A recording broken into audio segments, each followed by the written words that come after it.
स्वागत है आप सभी का एक बार फिर से। हरियाणा विधानसभा चुनाव के नतीजों का आगामी महाराष्ट्र चुनाव पर पड़ने वाले असर के बारे में विशेषज्ञों का कहना है कि निश्चित तौर पर इससे भारतीय जनता पार्टी का मनोबल तो बढ़ेगा ही, साथ ही सत्तारूढ़ महायुति गठबंधन में राजनीतिक सौदेबाजी की उसकी ताकत भी बढ़ेगी। इसकी उलट विधानसभा चुनाव में महाराष्ट्र में बेहतर प्रदर्शन करने वाली कांग्रेस की स्थिति महाविकास अघाड़ी में सीट बंटवारे को लेकर चर्चा के दौरान कमज़ोर हो सकती है।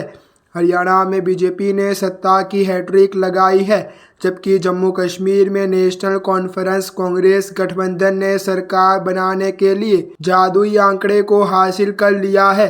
मतदाताओं ने दोनों स्थानों पर विजेताओं को निर्णायक बढ़त दी, जिससे कई लोगों को आश्चर्य हुआ।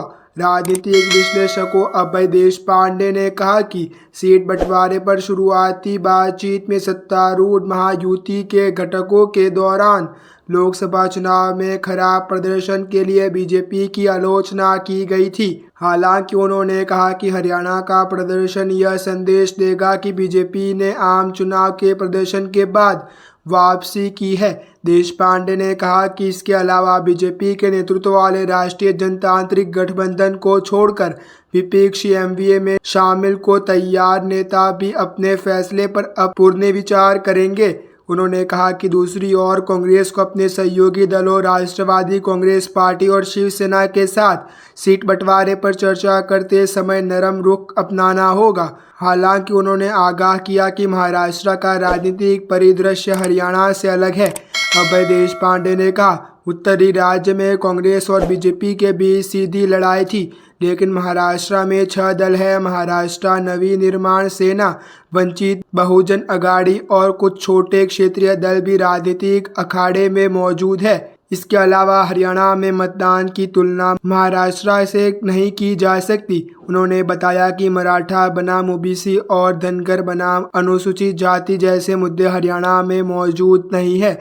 देशपांडे ने कहा, ये जातिगत समीकरण जटिल है और पश्चिम राज्य में मतदान की परिपाटी कुछ हद तक प्रभावित कर सकते हैं। वही राजनीतिक टिप्पणी का प्रकाश अकोलकर ने कहा कि एनडीए को कांग्रेस के उदाहरण से बहुत कुछ सीखना होगा। उन्होंने कहा कि कांग्रेस लोकसभा चुनाव में अपने प्रदर्शन से उत्साहित है और वह कोकर जैसे क्षेत्रों में सीट पर दाव कर रही है, जहां उसकी उपस्थिति बहुत कम है। अलोलकर ने कहा, कांग्रेस को समझना चाहिए कि जनादेश 4 महीने के भीतर बदल सकता है। उसे सीट बंटवारे की बातचीत में अनावश्यक दावे नहीं करने चाहिए। उन्होंने कहा कि हरियाणा में कांग्रेस की हार के पीछे गुटबाजी एक कारण हो सकती है और उसे महाराष्ट्र में अपनी स्थिति दुरुस्त करनी होगी। उन्होंने कहा कि शिवसेना को देशद्रोही और विश्वासघात जैसे विषयों को दोहराने के बजाय लोगों को यह बताने का प्रयास करना चाहिए कि वह उन्हें क्या दे सकती है।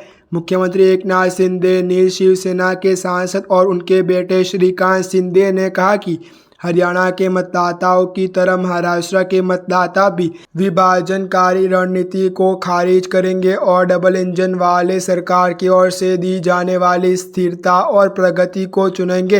अजीत पवार नीति राष्ट्रवादी कांग्रेस पार्टी के कार्यकारी अध्यक्ष प्रफुल्ल पटेल ने कहा कि हरियाणा का जनादेश निवर्तमान और भावी नेताओं को अपने राजनीतिक कदमों पर पुनर्विचार करने पर मजबूर करेगा। उन्होंने कहा कि चुनाव परिणामों से महायुति के सहयोगी दलों शिवसेना, बीजेपी और एनसीपी में उत्साह है। हालांकि कांग्रेस नेताओं ने इस धारणा को खारिज कर दिया है। महायुति हरियाणा के तरह महाराष्ट्र में भी अपनी चुनावी सफलता हासिल करेगी। वरिष्ठ नेता रमेश चेन्नीथला ने कहा कि हरियाणा के नेता का महाराष्ट्र चुनाव पर कोई असर नहीं पड़ेगा और पार्टी कार्यकर्ताओं का मनोबल नहीं टूटा है। महाराष्ट्र के 288 संसदीय विधानसभा के लिए चुनाव अगले महीने होने की संभावना है। ऐसी अच्छे न्यूज़ जानने के लिए आप हमारे यूट्यूब चैनल को सब्सक्राइब करना ना भूलें।